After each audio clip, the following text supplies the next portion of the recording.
qui meurent chaque heure en République démocratique du Congo des suites des complications liées à la grossesse ou à l'accouchement.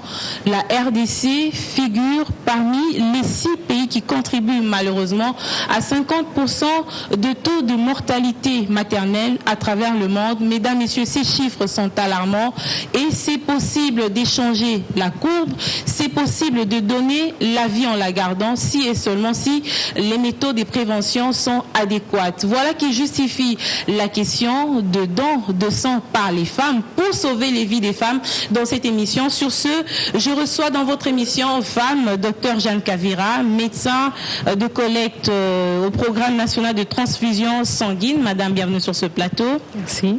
Et à côté d'elle, nous avons Dr Marguerite Koundouma, vous êtes chargée de programme SONU, UNFPA. SONU veut dire soins obstétricaux néonatal d'urgence. Madame, bienvenue. Merci. Et enfin, un homme, la question de genre est respectée dans cette émission, puisque nous parlons parité. Nous avons un homme dans cette émission, il s'appelle Dr Pacifique Missing, vous êtes coordonnateur technique au PNTC. Bienvenue. Merci, madame. Je le disais tout à l'heure, ces chiffres sont alarmants, mais une question avant d'entrer dans les vifs, comment réduire tous ces taux de mortalité qui, par moment, exposent aussi la femme.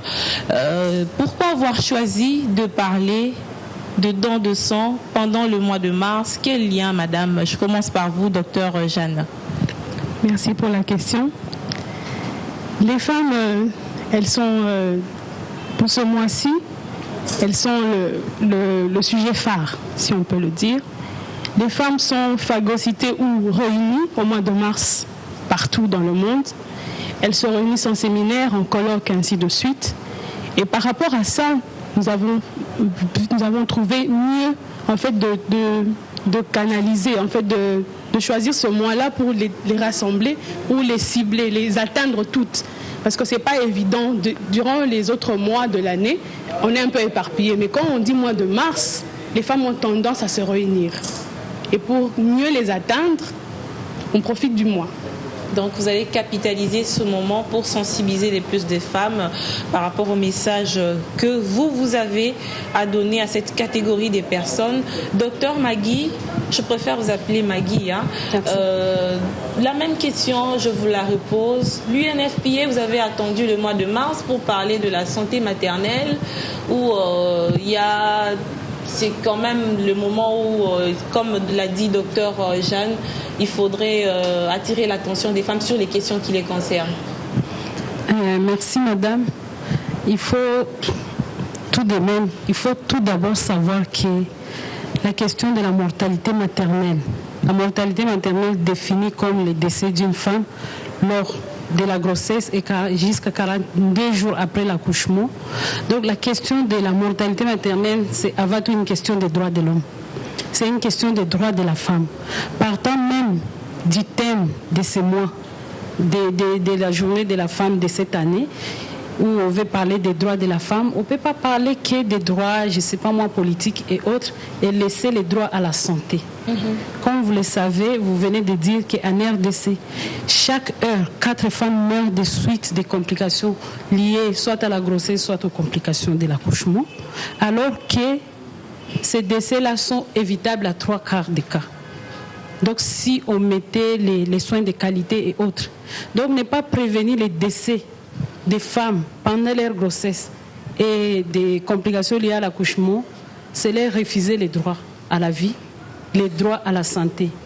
Donc moi je trouve très indiqué de parler de ces questions des dons des sangs au courant de ces mois de la femme, parce que parmi les causes qui tuent les femmes justement, il y a l'hémorragie qui vient à premier lieu, à plus de 50%. Des causes qui tuent les femmes, ce sont les hémorragies. Donc on ne peut pas remettre les femmes dans leur droit à la vie sans parler des sangs, parce qu'elles meurent lorsqu'elles perdent des sangs. C'est ainsi que UNFPA appuie les PNTS pendant ces moments pour qu'on puisse avoir des sangs disponibilisés dans les maternités. C'est vrai qu'on va y revenir en long et en large par rapport au temps nous imparti dans cette émission, mais j'aimerais que le cordon puisse conclure sur cette question du mois de mars, don de sang. Quel lien? Bon, le lien est étroit, tellement étroit que en ce mois, nous devions profiter de cette opportunité pour amener le plus de candidates au don bénévole de sang et ce faisant, pouvoir espérer contribuer à la réduction de la mortalité maternelle liée notamment aux hémorragies graves. Docteur Jeanne, les femmes meurent, je l'ai dit à l'annonce de cette émission, en donnant la vie. Avant de parler des préventions, j'aimerais quand même qu'en amont, nous puissions parler de ces causes. C'est généralement dû à quoi ces décès pendant l'accouchement? Il y a plusieurs pathologies pendant la grossesse qui peuvent emmener à un décès maternel. Par exemple, nous sommes dans un pays avec des maladies comme pandémiques, comme le paludisme. Et les femmes en meurent aussi. Ou alors, il y a une anémie qui se passe pendant la grossesse et quand elle n'est pas prise en charge, la femme trépasse. Il y a ça, il y a des causes par rapport à l'accouchement, une hémorragie qui peut survenir au moment de l'accouchement. Quand elle n'est pas prise en charge, dans les 2 heures, la femme trépasse aussi. Donc c'est une question assez vaste. C'est une question assez vaste. Oui. L'UNFPA, vous appuyez le programme national de transfusion sanguine. C'est vrai que c'est à une durée très précise. Parlez-nous un peu de ce partenariat. D'où vous est venue l'idée? Est-ce que c'est parce que c'est une question des populations, bien sûr, mais d'où vous est venue l'idée d'appuyer le PENTES pendant cette période et à quand, à quelle durée? Bon, j'aimerais préciser ici que ce partenariat n'est pas occasionnel. Ce n'est pas seulement à cause de cette activité de collecte de sang pour le mois de la femme, non. UNFPA et les PENTES sont des partenaires de très longue date. Pourquoi? Parce que UNFPA, c'est une agence des Nations Unies qui a une mission de réduire les taux de décès maternels. Et on ne peut pas réduire les taux de décès maternels sans les PENTES. Parce que, comme tu as posé la question, les statistiques ont montré qu'en RDC, tout comme à travers le monde, c'est l'OMS, les premières causes de décès des femmes, ce sont les hémorragies graves, suivies bien sûr de l'éclampsie, des infections et d'autres causes. Mais les premières causes, ce sont les hémorragies. Donc, comme nous, mais UNFPA, qu'est-ce qui nous place, nous, d'abord, en très mauvaise position comme ça par rapport à ces cas? Ce qui nous place à très mauvaise position, c'est ce qui fait que la RDC soit placée parmi, malheureusement, les 6 pays qui contribuent à eux seuls à 50% des taux de décès maternels à travers le monde. Il y a plusieurs causes. Les décès maternels ont des causes multisectorielles, multidimensionnelles. Il y a des causes au niveau de la communauté, il y a des causes liées à la pauvreté, il y a plusieurs causes. Il y a la négligence aussi au niveau des services. Des causes indirectes au niveau des plateaux techniques dans les services de soins.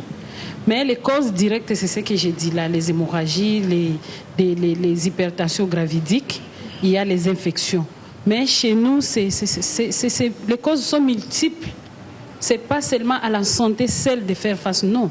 Il y a par exemple la faible position de la femme dans la famille, la non-accessibilité de la femme à des ressources fait que la femme est pauvre et n'est pas maître de sa propre santé pour aller consulter pendant la grossesse. Elle doit se référer à l'homme, elle doit se référer à la belle-mère, à la communauté. Et il y a des us et coutumes qui font que la première grossesse, la femme doit accoucher dans la rivière, elle doit accoucher derrière la case, elle doit toutes ces techniques socio-culturelles. Et il y a aussi, je crois, une implication au niveau un leadership qui fait défaut. Normalement, nos structures n'offrent pas de soins de qualité, il faut se le dire. Donc, le budget alloué à la santé, et plus particulièrement à la santé maternelle, doit être amélioré. Vous êtes des bailleurs de fonds. Nous sommes des bailleurs de fonds, madame, comme vous l'avez dit, mais il faut d'abord dire que la population appartient au gouvernement congolais. Les bailleurs de fonds, ils peuvent tout faire. Ils ne peuvent jamais remplacer le gouvernement. Mais il y a une part des responsabilités sur ce plateau, je reconnais quand même les efforts que le gouvernement fait. Le gouvernement a déjà beaucoup fait. Parce qu'il y a un projet actuellement, le projet PS, projet d'équipement des structures sanitaires. Ça va tant soit peu améliorer la qualité de l'offre des soins. Il y a d'autres projets de construction des centres de santé en cours. Le gouvernement a beaucoup fait, mais le chemin à parcourir reste encore long. Le gouvernement a encore beaucoup de choses à faire. Ici, sur ces plateaux, on fait aussi un plaidoyer pour qu'ils puissent améliorer l'allocation budgétaire à la santé. Est-ce que vous pouvez nous parler clairement de ces statistiques-là liées au décès maternel? Merci. En fait, les statistiques ne sont pas des statistiques de UNFPA. UNFPA n'a aucun droit de parler des statistiques à la RDC. Les statistiques, c'est d'abord une affaire du gouvernement. UNFPA, c'est une agence des Nations Unies qui appuie les gouvernements pour produire les données de qualité. Pour le moment, on a un problème des dénominateurs. Nos données actuellement, ce sont des données pas de qualité. Pourquoi? Ça fait longtemps que la RDC n'a pas de données de qualité. On n'a pas fait des recensements depuis 1984. On est allé de projection à projection, ce qui fait qu'à un moment donné, ce n'est plus valable. Mais les données qu'on collecte dans le cadre de la santé donnent quand même les tendances, donnent quand même l'évolution. On a à peu près l'idée de savoir comment les choses évoluent. Et elles évoluent très mal, madame. Parce que les femmes continuent à tomber comme des mouches. Moi, je sais que le jour où on fera les recensements dans ces pays, on comprendra qu'on a perdu beaucoup de femmes. Chaque heure, en RDC, 4 femmes meurent des suites d'un accouchement. C'est alarmant. Ça, c'est vraiment alarmant. Comme vous l'avez dit tout à l'heure, la responsabilité est partagée. Il y a la part du gouvernement, il y a la part de ces agences des Nations Unies ou des bailleurs des fonds. Il y a aussi la responsabilité de la femme elle-même. J'aimerais quand même que sur ce plateau, parce que c'est une tribune qui nous permet de sensibiliser, que vous puissiez relever la responsabilité de la femme elle-même sur ce décès. Qu'est-ce qu'elle doit faire pour éviter de tomber dans ce fléau? Docteur Jeanne. La femme doit accepter d'être informée. Parce que la plupart des femmes ne sont pas informées sur le don de sang ou la transfusion sanguine. Beaucoup disent, c'est pas mon problème, j'ai pas bien mangé, je suis pas en forme, ainsi de suite. Mais ce n'est pas à elle de décider qu'elle ne peut pas donner ou quoi. Elles doivent venir vers les structures qui sont indiquées pour avoir l'information. Mais c'est quoi le don de sang? Parce qu'il y a beaucoup d'appréhension sur cette question.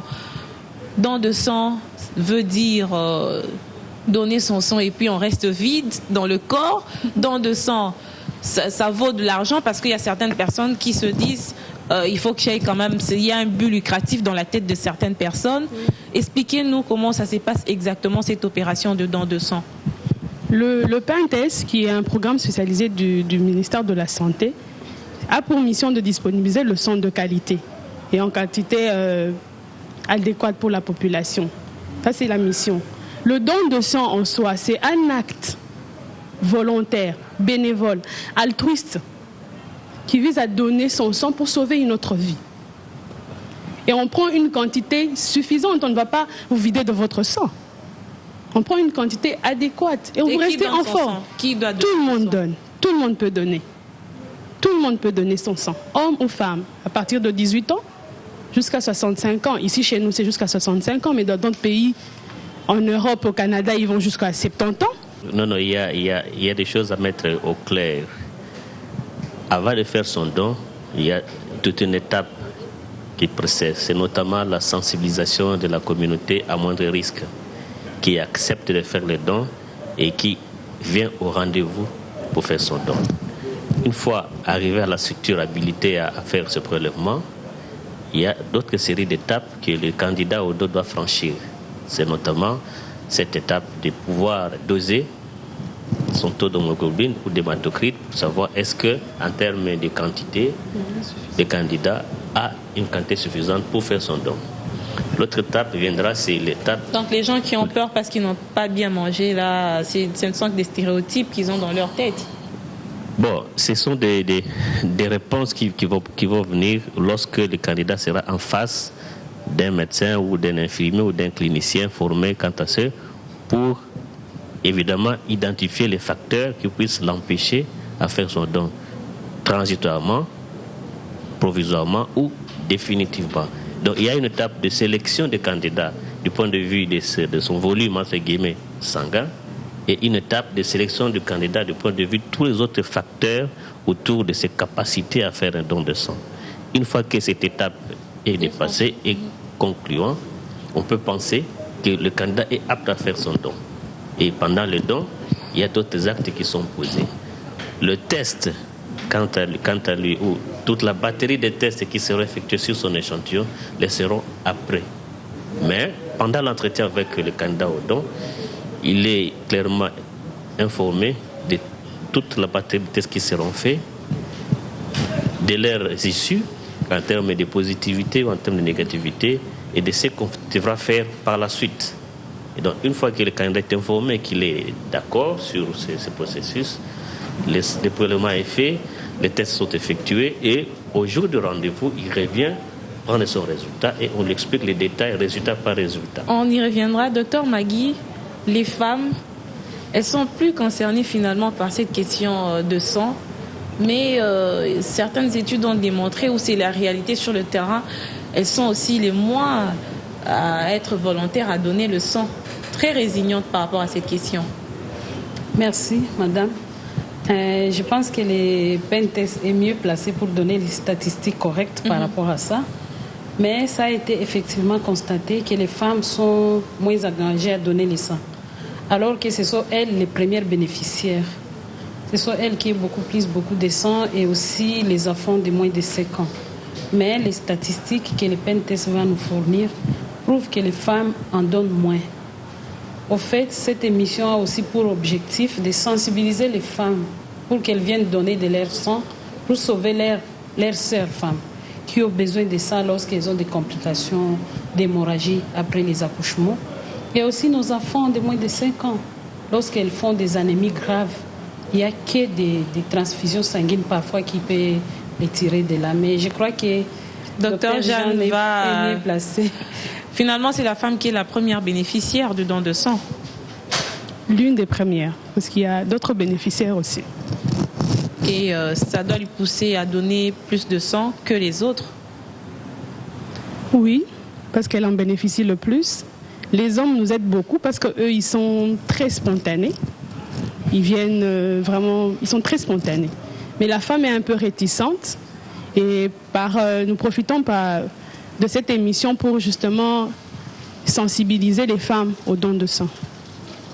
Aujourd'hui, la question de la santé maternelle est très capitale. Voilà pourquoi vous avez lancé une campagne pendant ce mois de mars. Je reviens encore à Dr Magui.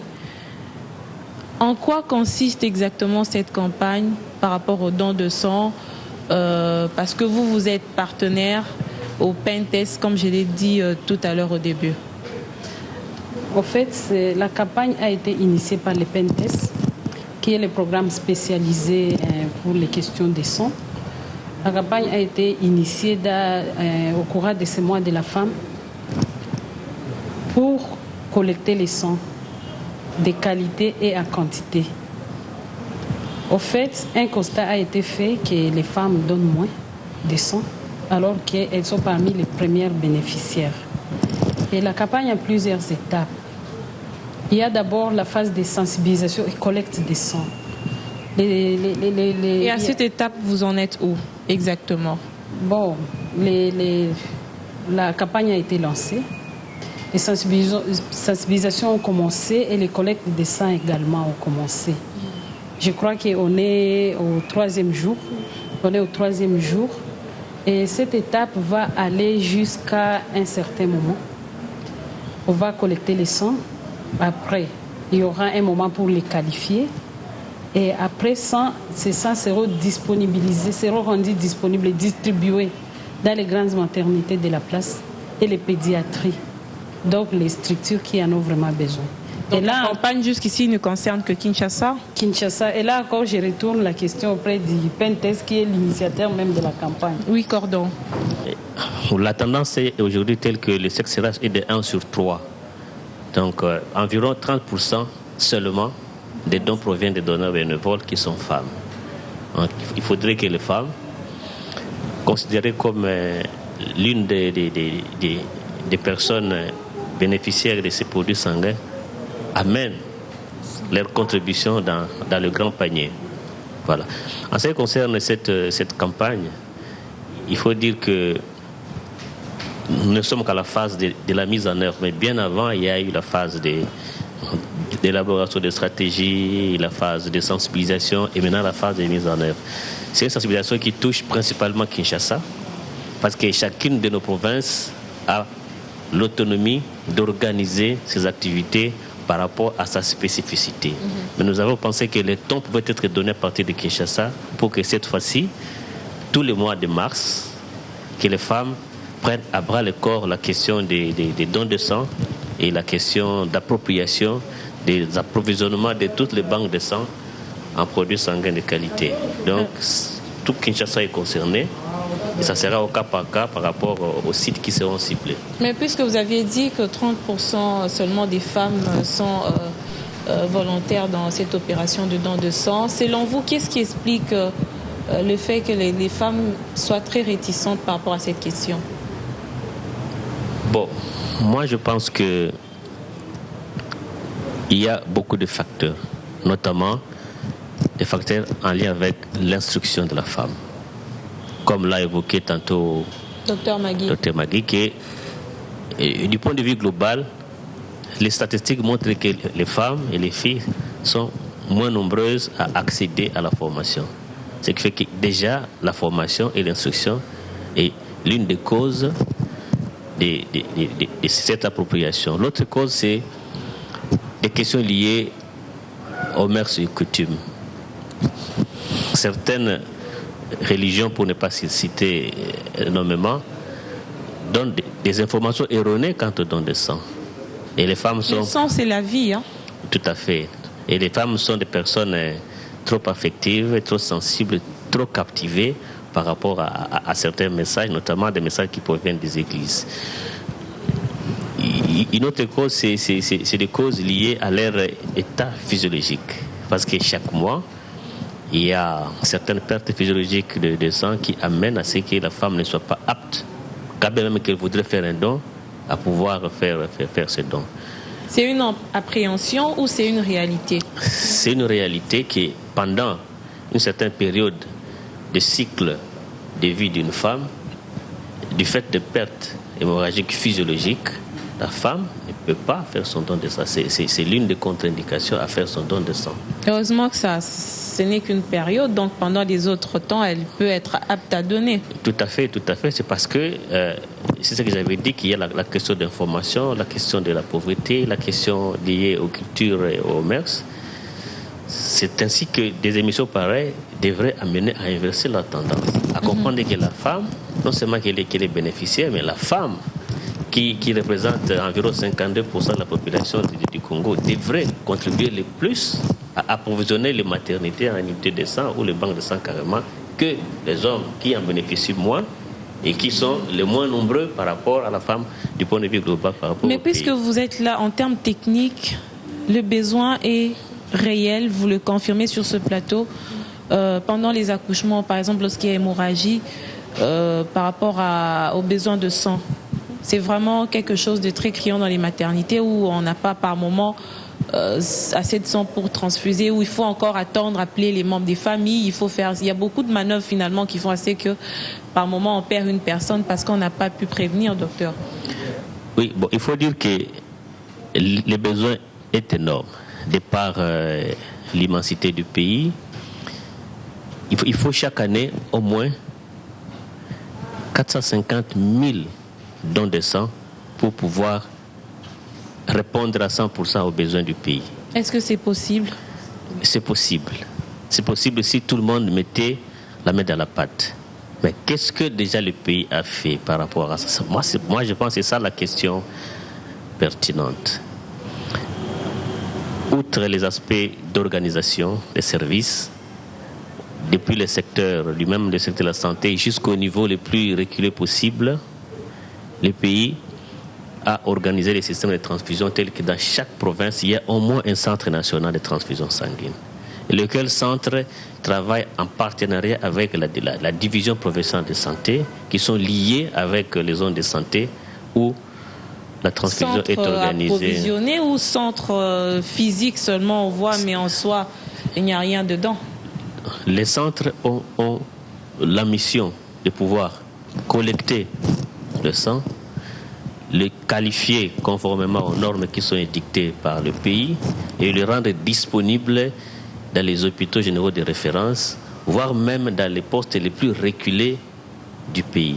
Actuellement, plusieurs projets, plusieurs plans sont déjà élaborés et qui sont en train d'être exécutés. Il s'agit notamment du projet d'équipement et des structures sanitaires du pays qui devra à terme arriver à doter 132 hôpitaux généraux de référence en unité de banque de sang fonctionnelle. Ça, c'est un projet à long terme. C'est un projet qui est en cours de mise en œuvre, en cours d'exécution. Ça, c'est financé totalement par le gouvernement de la République. Les partenaires d'appui, notamment le Fonds mondial, contribuent actuellement, sans compter ces appuis passés. Actuellement, nous sommes en train de déployer à l'échelle du pays 120 frigos de banque de sang qui devront aussi renforcer les capacités techniques de 120 autres hôpitaux généraux de référence. Avec d'autres partenaires, notamment les Américains, à travers les financements de PEPFAR, à terme, nous devrions arriver jusqu'à aujourd'hui, nous avons déjà doté environ une quarantaine de structures en frigo banque de sang. Et tout autour de la structure, des activités de mobilisation de la communauté de sang sont organisées, les activités d'approvisionnement en tests sont faites. Et donc, nous pensons que déjà le gouvernement contribue pour beaucoup à réduire la mortalité maternelle. Et chaque trimestre, le gouvernement en place dote le programme des moyens pour pouvoir apporter le sang de qualité au niveau des structures. Beaucoup reste à faire, certes, parce qu'il faut, à terme, au pays, couvrir environ 8504 centres de santé en unité au moins de transfusion sanguine. Mais le pari, il est énorme, le défi est grand, mais nous pensons que nous y allons positivement et le pays a dernièrement mobilisé les fonds à travers des financements du Fonds mondial pour que d'ici 2017, 66 autres structures soient non seulement dotées en équipement de base, mais aussi qu'il y ait des activités de collecte de sang tout autour, des activités d'approvisionnement en tests et tout un paquet complet. Alors, le défi il est grand, mais nous pensons que d'ici 2020, nous allons combler les gaps qui restent. Docteur Magui, la question des sensibilisations, c'est quand même, ça figure parmi les remèdes par rapport à cette appréhension des femmes d'abord elles-mêmes qui ne savent pas pourquoi elles doivent donner les sangs alors qu'elles sont les plus concernées. Au niveau de l'UNFPA, c'est vrai que vous appuyez le PENTES, on l'a vu, on est en train de le voir pendant ce mois de mars. Quelles sont les stratégies que vous menez pour réduire justement ces taux de mortalité maternelle qui est quand même assez élevé, il faut qu'on se le dise, en RDC? Merci. En fait, l'OMS a défini 3 stratégies clés pour réduire les taux de décès maternels. Premièrement, il y a l'accouchement assisté par un personnel qualifié. Et ça, c'est un problème. C'est le cas dans tous les hôpitaux. Non, les besoins sont encore très, très, très énormes. Parce que si vous allez dans les structures, vous trouvez que les gens qui font accoucher les femmes, souvent, ce ne sont pas des personnels qualifiés. En principe, vous devez avoir des sages-femmes. Des sages-femmes qui devaient normalement couvrir toutes les maternités, mais ce n'est pas suffisant. Et dans ce sens-là, l'UNFPA, il travaille avec les ministères de l'enseignement supérieur et universitaire pour renforcer les capacités des systèmes afin que ces structures délivrent sur le marché les sages-femmes de qualité. Et on est très avancé par rapport à ça. Le curricula des sages-femmes a été revisité. Cette fois-ci, les sages-femmes livrées sur le marché doivent être celles qui sont compétentes. C'est pas celle-là qui, par moment, était dans le service de nursing après avoir observé comment l'opération s'est faite, et puis finalement, oui, elle aussi il y a devient les infirmières polyvalentes. Oui. Mais et là aussi, UNFPA travaille à part la formation de base au niveau des systèmes, UNFPA travaille aussi, UNFPA, l'OMS et d'autres agences et d'autres bailleurs. On est en train de travailler pour renforcer les capacités de ceux qui travaillent déjà. Formation en cours d'emploi. Donc, on leur donne d'autres capacités, d'autres compétences pour qu'ils arrivent à être qualifiés pour les accouchements sans risque. Finalement, c'est très complexe. Hein, c'est très complexe. Ça, c'est la première stratégie, accouchement par un personnel qualifié. Deuxième stratégie, les soins obstétrico-néonatales d'urgence. Il faut que les structures, il faut que les structures soient en mesure de prendre en charge les complications qui se présentent. Parce qu'il faut savoir que parfois les complications sont imprévisibles. Une femme peut bien suivre ses peines, les 4 ou même plus. Mais personne ne peut prévoir que cette femme va saigner ou pas à l'accouchement. Bien sûr, il y a de ces femmes-là qui sont à haut risque. Par exemple, les multiparts, ceux qui ont beaucoup accouché. Par exemple, ceux qui ont d'autres pathologies. Là, on sait prévoir que cette femme va saigner à l'accouchement. Mais il y en a qui est très bien portante, qui n'a aucun antécédent, mais pendant l'accouchement, elle arrive. Elle fait une hémorragie. Et elle fait une hémorragie.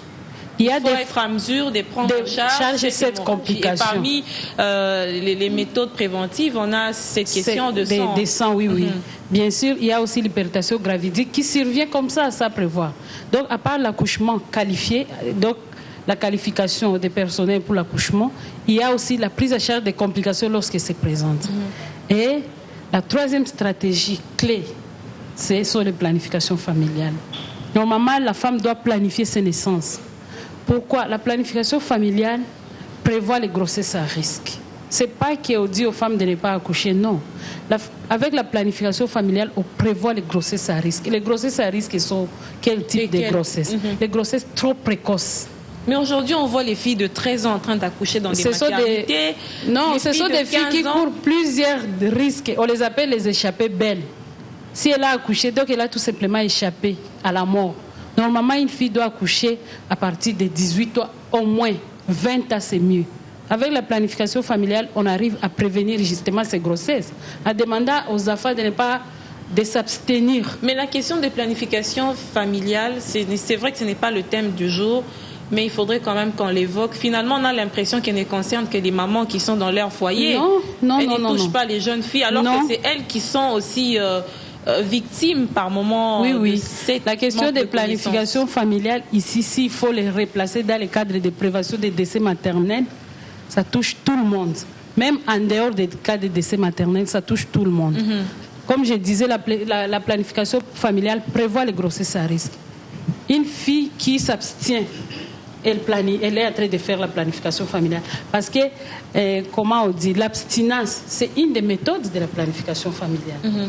Deuxièmement, la planification familiale prévoit les grossesses trop rapprochées, qui sont des grossesses à très haut risque. Une femme qui a accouché cette année et qui a la femme a 1 mois, elle est enceinte d'1 mois. Il n'y a que la planification familiale qui peut prévenir cette grossesse. Parce que les grossesses trop rapprochées comme ça sont des grossesses à très haut risque. Une femme qui accouche tous les ans comme ça court les risques et elle va tout droit vers la mort. La planification familiale prévoit des grossesses trop tardives.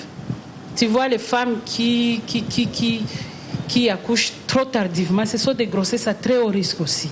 Et puis les grossesses trop nombreuses. Donc une femme qui va accoucher jusqu'à 13, 14, 15, 16. Donc c'est des grossesses à risque. Pourquoi? Souvent ces grossesses-là se compliquent par des hémorragies graves. Et il n'y a que la planification familiale qui peut prévenir ces grossesses à risque. Donc les 3 stratégies clés autour desquelles l'UNFPA travaille avec l'OMS, l'UNICEF, les autres agences, il y a l'accouchement qualifié, donc l'accouchement par un personnel qualifié, il y a la prise en charge des complications lorsqu'elles se présentent et il y a la planification familiale. Et depuis que vous êtes en train de travailler sur ces stratégies, sur le terrain, y a-t-il amélioration ou il y a encore beaucoup à faire? Qu'est-ce qui manque? Bon, il faut se dire que, les améliorations, il y en a.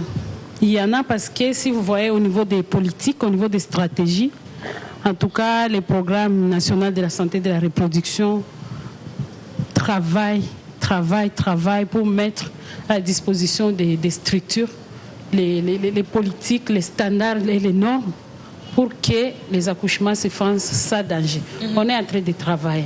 Par rapport, par exemple, à la prise en charge des complications, là, il y a des formations qui se font. Comment prendre en charge l'hémorragie, comment prendre en charge l'hypertension graphique. Parce qu'ici, il faut souligner une femme qui se met à saigner après avoir accouché n'a que 2 heures. Si rien n'est fait. Mais alors qu'on assiste à des manœuvres qui sont par moments inutiles et qui poussent à la mort bien de sûr, certaines femmes. Il y a des manœuvres inutiles. Ces sages-femmes qui sortent pour poser la question qui peut donner les sangs? Mais qu'est-ce qu'elle peut faire d'autre? Qu'est-ce qu'elle peut faire d'autre? Cette sage-femme-là, elle est devant une femme qui saigne, une femme qui saigne. Et elle sort comme ça, demander à la famille qui va donner des sangs. On commence à se regarder, l'état de trouver un donneur, parfois ça prend toute la journée. C'est pour ça que le PNTS a bien songé. Disponibiliser les sangs de qualité et à quantité dans des maternités. Une femme qui saigne directement, on met la main sur les sangs et on la transfuse. Qu'est-ce que les agences font? On est en train de travailler dans une approche qu'on appelle H4. H4, ça veut dire santé, en anglais health. Les forts, là, ce sont les 4 agences qui ont commencé, UNFPA, UNICEF, Banque mondiale et l'OMS. Et maintenant, on est rejoint par l'ONU Femmes, on est rejoint par l'ONU SIDA. Tous au travail pour se compléter et réduire les décès maternels. Et là, au travail dans le renforcement des capacités des personnes, des personnels, au travail dans le renforcement des capacités institutionnelles. On réhabilite les maternités, on équipe, on donne les médicaments, les soins de qualité. Et pour le moment, on est en train de travailler pour réduire les barrières financières avec l'OMS. Ça veut dire quoi? Ce qu'on a constaté aussi, c'est la pauvreté. Je ne sais pas à combien revient une poche de sang. Parce que quand on sort comme ça, demander, la femme est en train de saigner ici, qui va donner le sang? Faudra-t-il encore avoir l'argent pour acheter la poche, pour faire les tests? Nécessairement, absolument. Et pour ça, dans notre structure, dans notre approche H4, on travaille pour la mutualisation des communautés. Que les communautés arrivent à se mutualiser, parce que c'est paradoxal. C'est paradoxal, madame. Sont dues à la pauvreté. Oui, c'est paradoxal. Vous voyez en Europe, là où les gens ont beaucoup de moyens, là où les gens ont assez de moyens, mais ils se partagent les risques. Ils sont dans des mutuelles, dans les assurances. Mais nous qui sommes pauvres là, nous voulons seulement faire face seuls. Les familles ne sont pas à mesure. C'est pour ça que dans le cadre d'IH4, on travaille pour mutualiser les communautés, que les gens se mettent ensemble, se cotisent pour que quand les cas arrivent comme ça, qu'on n'ait pas à courir par-ci, par-là pour chercher l'argent. Parce qu'une fois que la femme meurt, ce sont des cercueils de $2000. Et là, on voit l'uniforme, l'argent sort. Tout à fait. Pourquoi ne pas mettre l'argent dans un panier commun, dans une caisse commune et faire face quand la personne a besoin de sang? En tout cas, coup de chapeau au PNTS pour avoir songé à ça. Le manque de sang tue beaucoup de femmes. Mais maintenant qu'on va disponibiliser le sang, une fois que la femme saigne, on met la main sur le sang, mais c'est toujours encore insuffisant. On fait encore des plaidoyers pour que le PNTS soit plus appuyé, pour que tous les pays, toutes les maternités soient couvertes à bac de sang de qualité et à quantité. Finalement, docteur Jeanne, quel plaisir y a-t-il à donner du sang? C'est vrai qu'on l'a dit, il faudrait que ces hôpitaux puissent avoir assez de sang pour réduire le taux de mortalité maternelle, j'allais dire. C'est quand même une opération assez délicate pour certaines personnes, mais quel plaisir y a-t-il à donner du sang pour sauver des vies humaines comme ça? Le don de sang est un geste d'amour, de générosité, d'altruisme. Ça vous donne une satisfaction personnelle d'aider les autres. Vous rendez service à quelqu'un qui allait mourir, vous prolongez sa vie. Quelque part, vous êtes satisfait de ce geste-là. Et aussi, il y a des avantages à être donneur. Parce que vous avez des examens qu'on fait à chaque fois que vous venez donner votre sang. Vous avez une liste d'examens qu'on fait. Vous considérez avantage parce que vous faites partie du corps médical, mais certaines personnes, ça devient un fardeau de savoir qu'on a telle maladie, ils ne dorment plus. Hein? Non, pas forcément. Pas forcément. Tous les examens ne sont pas négatifs, ou bien on ne donne pas que des résultats négatifs. Il y a un suivi. Quand vous venez, vous donnez votre sang. Après, on vous donne des résultats et il y a des conseils qui suivent après. Donc il n'y a pas que le il n'y a pas de mauvais côté. Et par rapport à cette campagne que vous êtes en train de mener pendant ce mois de mars en vue de pousser plus des femmes à donner du sang, à quand sa distribution ou à quand la distribution des unités de sang dans les hôpitaux? Je crois qu'il y a tout un agenda monté quant à cette question des moments de distribution. Et les moments venus, la presse sera invitée. Et certainement, au courant de ce mois, certains structures sont déjà ciblées pour pouvoir bénéficier de cette distribution en produits sanguins. Il y a un agenda peaufiné et il vous sera distribué. Et vous allez même le voir sur la ville, à travers des banderoles, à travers des affiches, avec l'appui des partenaires qui ont contribué pour cette organisation. Docteur Jeanne, nous sommes en train petit à petit de conclure notre émission. Si vous faites en quelques mots, appeler, sensibiliser les femmes à être des donneurs de sang, que diriez-vous à toutes ces femmes qui nous suivent à travers la RDC par rapport à cette opération qui est assez importante pour leur vie? Sauver des vies, sauver une vie, c'est un acte d'amour. Et j'en appelle à toutes les femmes, les mères qui connaissent en fait l'importance de l'amour, parce qu'elles le transmettent très bien, à venir pendant ce mois de donner leur sang pour sauver des vies. Les vies d'autres femmes qui en ont besoin ou les vies d'autres enfants qui en ont besoin. Et venir, c'est-à-dire qu'il faudrait venir au siège même du PENTES où vous avez érigé des coins où par moment vous allez rencontrer ces dames-là afin qu'elles puissent donner leur sang. Cordon? Effectivement, il faut d'abord décider de faire son don de sang sur base de messages de sensibilisation. Ce don est faisable au programme national de transfusion sanguine, au centre national de transfusion qui est basé à Bandalungwa, sur croisement Inga et Kimbondo. D'une part, ça c'est en stratégie donc en cabine fixe, mais il faut également donner lorsque nos équipes sont en campagne mobile. C'est ce qui se fait actuellement. Donc, tous les sites qui ont été identifiés, certainement il y a des affiches, il y a des banderoles qui indiquent les lieux, l'heure et l'endroit exactement où cette campagne se fait et ces dons se fera. Docteur Magui, être mère en RDC, vous allez dire que ce n'est pas la pire des choses parce que je crois que nous voulons clôturer cette émission sur une note très positive par rapport à l'avenir des femmes au sujet de la question de la mortalité maternelle. Je ne peux pas aller jusqu'à dire que la RDC, c'est le pire endroit pour être mère. Mais malheureusement, on ne peut pas se voiler la face. Pour le moment, c'est parmi les pires endroits pour être mère. Parce que les femmes meurent tous les jours en RDC, mais il y a de l'espoir. Il y a de l'espoir parce qu'on a vu du côté du gouvernement quand même les choses ont commencé à bouger.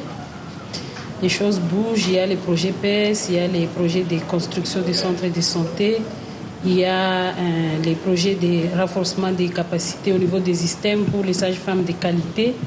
Au niveau des agences des Nations Unies, il y a l'approche H4 qui travaille tout le temps. Les agences sont tout le temps ensemble pour voir l'UNICEF a fait ceci, que l'UNFPA complète par là, l'OMS. L'ONU-Femmes travaille tous les jours pour capaciter la femme, pour autonomiser la femme afin qu'elle soit en mesure de se prendre en charge elle-même. Je pense qu'il y a de l'espoir, mais la route demeure longue quand même.